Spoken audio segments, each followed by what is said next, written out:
Once upon a time, there was a child who did not have a full set of teeth. Instead, he had one really wide tooth attached to each of his gums that covered his whole mouth. His name was Arnie, and he was a legend. But he's not relevant to this story. Before I eventually transitioned into a man, I was a small boy. And as a small boy, I had many experiences a small boy would have.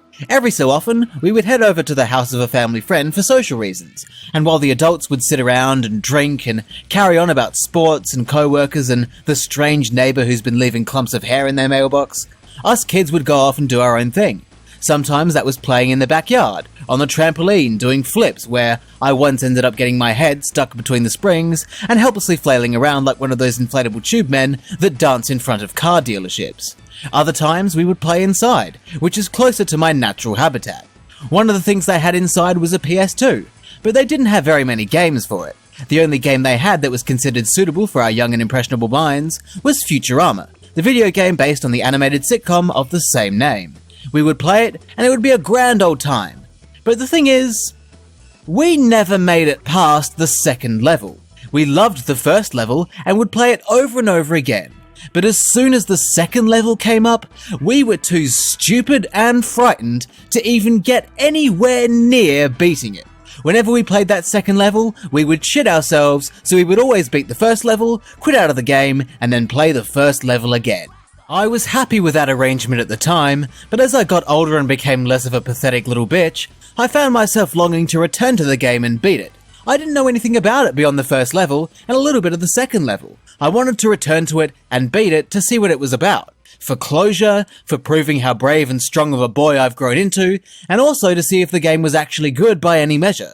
But as I didn't own the game myself, I couldn't really do that. I'd heard over the years that Futurama is a pretty rare, expensive and hard to come by game, so I'd basically thrown in the towel and deemed the game to be out of reach. But that just made me all the more curious about it. Why is it so rare? What's the big deal? What is the Futurama game? And then, by pure chance, after searching for it for 10 minutes on eBay, I found a relatively cheap PAL Region Xbox copy in good condition and bought it while I had the chance. Maybe it's not actually that rare, but I'm not going to question it. The game was now in my possession. I could finally play Futurama once again. I'd been waiting for this moment for over a decade. At last the time had come to cross this off my bucket list and beat Futurama. I did it, and man, this game is bad. Do you have any idea how crushing it was to be looking forward to something for such a long time, only for the something in question to end up being shit? I went on a roller coaster of an emotional journey while playing this game, and I feel the need to share it with the world. So, here we go. This is the story of how I found out that the Futurama game is bad.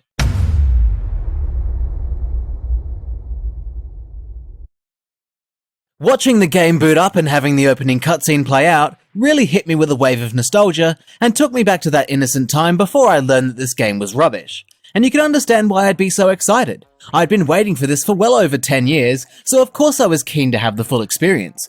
Based on the opening cutscene in the first level Planet Express, you can tell that they absolutely nailed the presentation and story. I don't know if they got writers from the actual show to work on this, but the opening and by extension the whole game feels like it was plucked directly out of the Futurama universe. It felt like an actual episode of the show, which I think is the highest praise I can give a licensed game like this. In fact, I reckon if you just played all the cutscenes one after the other, it would play out exactly like a Futurama episode. Right from the off, the game was oozing with Futurama's distinct quirk and outlandish personality and sense of humour. And while the translation of the 2D art and animation style to 3D does look a bit jarring, it's faithful, and they probably would have struggled to do much better than this. And this doesn't just apply to the cutscenes. The first level, Planet Express, was great. It was a simple tutorial level that teaches you the basic mechanics of the game, but it was still coated in that brilliant Futurama personality. This is one of the few games out there that actually explains how you come back to life after you die, which I always like to see. It makes death seem a lot less scary and consequential. In this case, you get brought back to life by the Reanimator, one of the professor's wacky new inventions that, according to the game, looks like a glorified toaster. The Planet Express level was similarly wacky. You get to explore the Planet Express building. I love it when licensed games let you explore primary locations from their source material, and Planet Express does it really well. You get to look around and find familiar characters and locations, find little gags, references and Easter eggs, and just have a good time.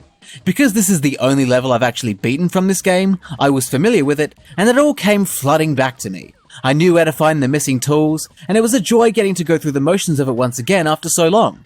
I felt like a kid again, and I was so giddy, I nearly threw up out of excitement. I also nearly threw up because you need to press the B button to jump. Only a complete psychopath would program any button other than A to be the jump button. But if that's the worst thing about the game so far, I'd say it's been a pretty strong start, and I was bouncing with excitement to finally see the rest. After rounding up the missing tools in Planet Express, it was time to face my childhood fears. The second level, sewers. We were never able to get anywhere near beating this level because we were so scared of it. In Planet Express, Fry's only weapon is the hammer he died to collect, but from then on he has access to guns. Because we were dumb kids, we didn't read the instructions, so we had no idea how to actually aim and use the gun, and as a result, we would always run out of ammo and be unable to defeat the enemies. And the enemies are what terrified us. They were strong, they were creepy and gross, and they would jump scare you. They would burst in unexpectedly from walls or from the ceiling, and because we didn't know how to aim, we would always run out of ammo and get killed by them. Every time they appeared, we shit ourselves. But I suppose if you're gonna shit yourself, the sewers would be the ideal place to do it. Getting the chance to conquer this fear is something I'm eternally grateful for. It was during this level where I was able to get properly acquainted with the gameplay. In Planet Express, you're taught the very basic movement controls, but there's more to this game than just that. Fry's whole deal is gunplay. Seeing as I'm from a country with a staggeringly low number of shootings and gun-related crime, I'm not that familiar with guns, especially guns from the future, so I'm glad that this game held my hand and walked me through it. Fry's gunplay is delightfully simple. You use the right trigger to lock onto a target, the A button to shoot, and the X button to perform a more powerful charge shot. And it's as simple as that. It was so cathartic, being able to go through the level that scared me as a kid and mow down all the enemies that gave us hell. I'm not gonna lie, it was still pretty stressful, and I did jump a few times when those big fuckers burst into the room, but after so much time, I was able to beat the second level of Futurama. It felt good being able to finally conquer that which previously felt unconquerable. Stressful is actually a good word to describe the opening stretch of this game. Fry's levels were stressful, but in a good way. It turns out my childhood fears were not exaggerated. The enemies in this game are strong as hell, and they do pop in out of nowhere. Having new guns at my disposal was not enough to prepare me for the dangerous gauntlet that poor Fry had to endure. Throughout the remainder of his levels, I was constantly stressed out. The enemies pack a huge punch, and their shots tear through Fry's health like paper. They appear suddenly from around corners, they outnumber you, and some of them even attack you after they've been killed. There's rarely a moment of peace or tranquility, and I was on edge the whole time. But I was into it, I was enjoying it. Fry's gunplay, as simple as it was actually pretty fun, and there was a bit of platforming going on as well. I wasn't as keen on the platforming since it was pretty dodgy at times, what with the precarious placement of hazards and geometry, and also the inclusion of fall damage. Whose bright idea was that? Who thought this game based on an animated sitcom set in the future, full of aliens and spaceships and death robots, would benefit from the inclusion of fall damage? Did they think it was necessary for this batshit crazy cartoon world to have that little bit of realism? What a dumb idea. And the general gameplay experience was hampered a bit by the shocking camera work. I can understand why they struggled with that. Animated shows tend not to use cameras, so they didn't have the experience necessary to make good use of them. I get it, but that doesn't make the camera any less fucky. Besides that, Fry's gameplay was decent. It wasn't the most impressive thing I've ever seen, that would have to be Adam West as Batman, but I enjoyed it. Having read the back of the box, I knew that I would eventually be playing as Bender and Leela as well though, so I was keen to move on and see what they were all about.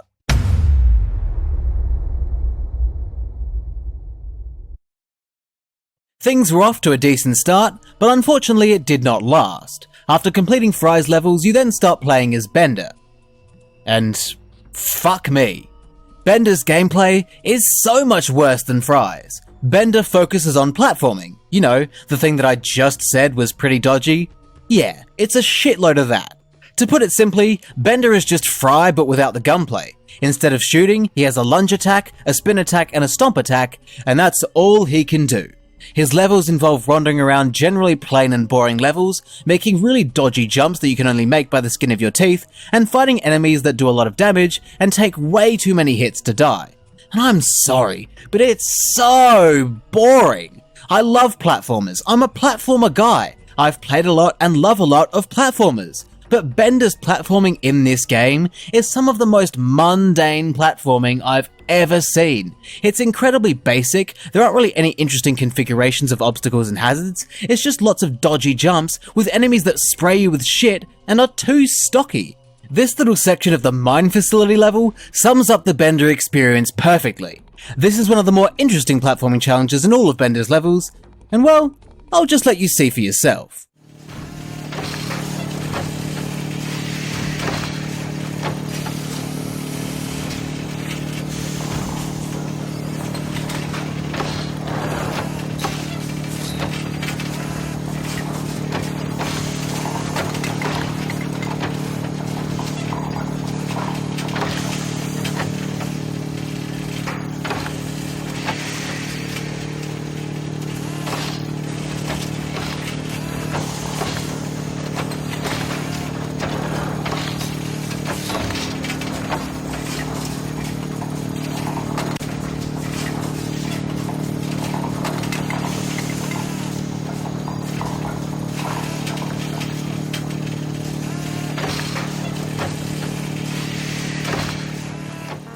Do you see what I mean? It's so shit. Bender can barely make the jumps, it's deliberately slow and tedious, and it doesn't even have the decency to play some music in the background. It's just the mechanic ambience of the facility, and it sucks. And what's worse is, after you finish it, you get less than a minute of time doing something else before you're greeted with that same challenge again.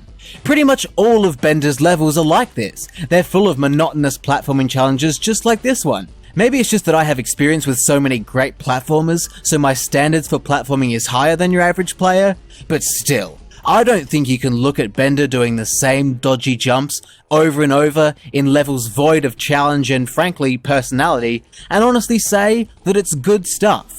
What makes it even worse is the length of the levels. Some are incredibly long, others are incredibly short, and I don't understand why there's such a massive discrepancy. Bender's first level, Weasel Canyon, is dogshit. It's a never-ending brown canyon full of boring platforming challenges, and it's a level so bad I wouldn't even use it to wipe my own brown canyon. It took 31 minutes to beat. For context, that's how long it would take me to drive to the beach.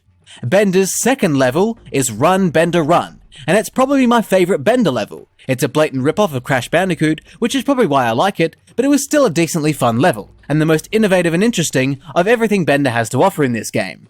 It took 1 minute and 55 seconds to beat. I brush my teeth for longer than that. Something must have gone wrong there because I don't understand it. Why did they make the shit levels so long and the good levels so short? I don't get it. It's like having a microwaved meal where the outer 5% is nice and warm and the remaining 95% is disgustingly cold. As I played more and more of Bender's levels, my excitement and enthusiasm for playing this game slowly started to die. Bender was such a disappointment, which baffles me because you'd think out of all the characters in Futurama's main cast, Bender would be the ideal one for platforming. In the show, he has all sorts of abilities. He can extend his arm out over long distances, that could have been used for some sort of grapple swing move or something. He frequently burps fire, they could have done something with that. And his main function is bending. It's in his name. Surely there's a way to incorporate that. Have Bender bend objects in the environment to construct a path forward. I don't know, just do something. Anything to make his gameplay more interesting than just making the same basic jumps that he can't even make without grabbing the ledges and pulling himself up. Bender's gameplay made me feel hollow, and most of all, disappointed. Things were going pretty well with Fry, so I was not expecting things to take a nosedive with Bender. It was crushing, and knowing I still had Leela to go made me worry. The cogs in my brain started to turn, and I started to realize that maybe this game isn't very good. But there was only one way to be certain, so, despite my disappointment with Bender, I carried on.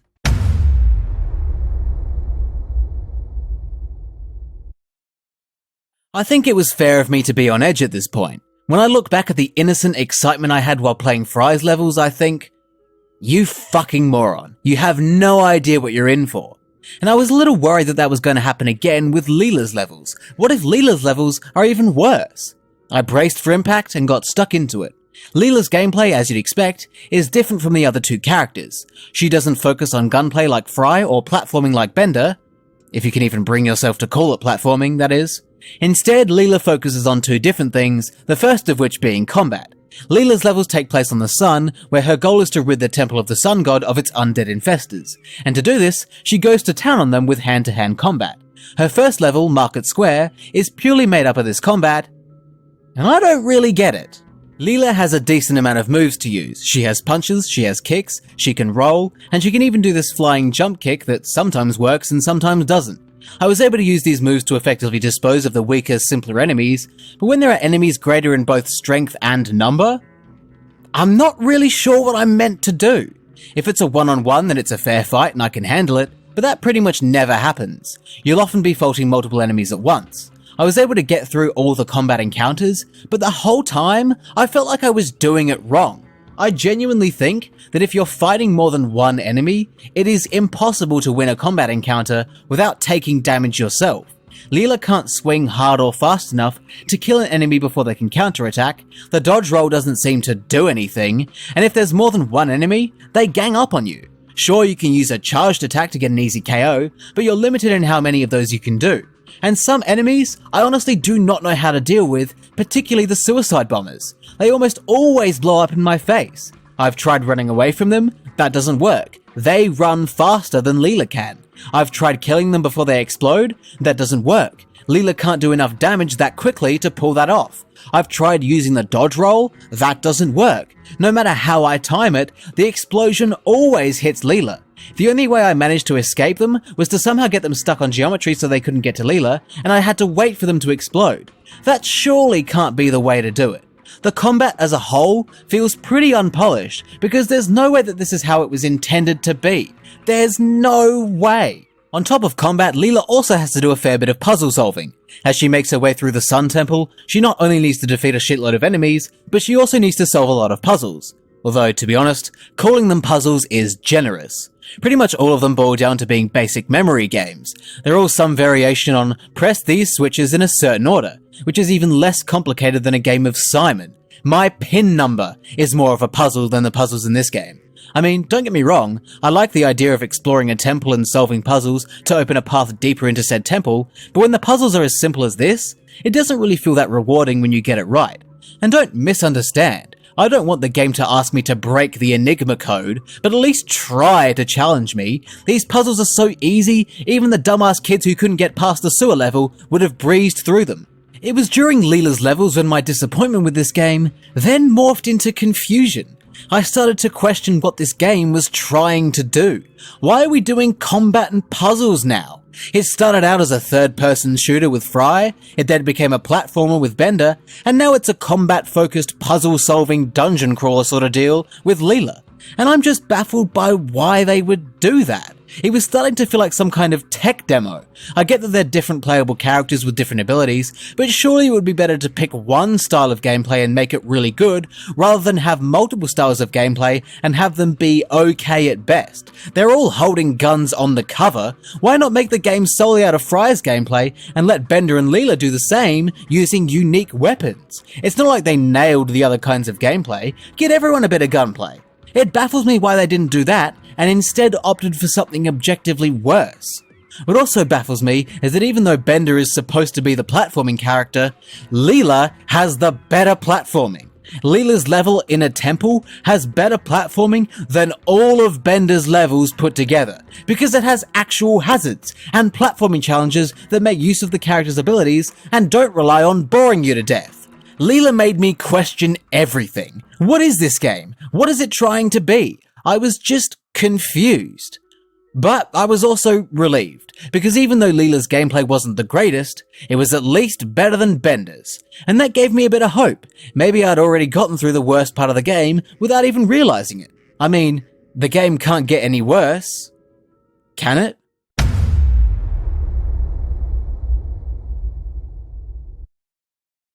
What the fuck is this? I've seen some awful vehicle levels in games before, but this one? My god. Ripping off Crash Bandicoot yet again, Bogad's Swamp Trail is thankfully the one and only level where you play as Zoidberg riding on what he believes is a horse. And mate, it's so bad. There are so many things wrong with this. It has really wonky controls when it comes to turning, it's incredibly sensitive and jittery, and I couldn't find a happy medium between turning too far and not enough, and this would often lead to deaths. It's also pretty hard to tell where the hazards are. Like, is this tree a hazard, or is it just part of the level environment? Sometimes, you can't even see what's ahead of you. Like all of a sudden, there just won't be any ground, and you'll fall to your death. But, on the bright side, at least the level looks like shit. And I mean that literally. I've never seen a swamp look so much like it's full of diarrhea. This is definitely the worst part of the game, but that's not really saying much, considering how rough the rest of this game has been up until this point. Fuck me.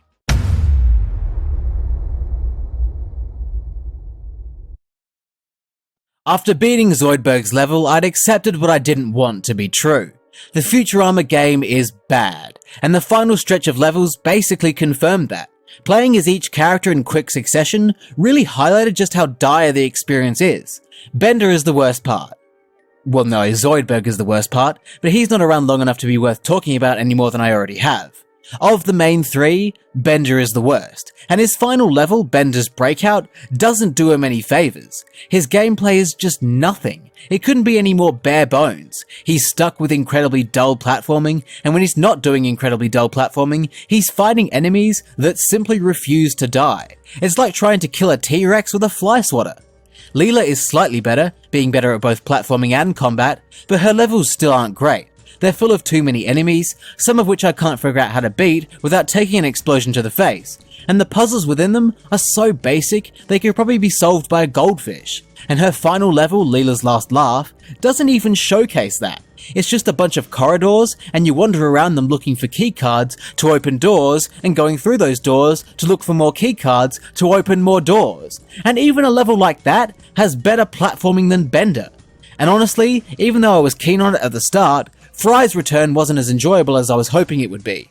Fry Fights Back is basically Leela's level again, but with gunplay. The gun he gets to use was cool, but it just wasn't enough to get me back on board. As the final boss breathed his last, and the professor smacked a bitch up, I came to terms with the fact that in almost every aspect, the Futurama game is bad. The weird thing is, I still liked it? There might just be me trying to justify the purchase to myself, but I did like playing the game. Even though my enthusiasm for it died pretty quickly, I was having fun. But then what I eventually realized was that I don't like the game, I like Futurama. The game is great, but only when the gameplay isn't happening. The Futurama game nailed the story and presentation. Every time I was down in the dumps because of how rubbish the gameplay was, I would see a cutscene and go, hee, I'm happy, and I'd be ready to go again. The sense of humour is bang on, and the story is vintage Futurama. Having Mom own 51% of the Earth from buying Planet Express, allowing her to take it over and turn the planet itself into a deadly spaceship, is the funniest way they could go about universal domination. And also involving time travel as the solution to the problem, only for it to lead into the story looping back on itself, is great too. It's classic Futurama, and there are plenty of great gags along the way.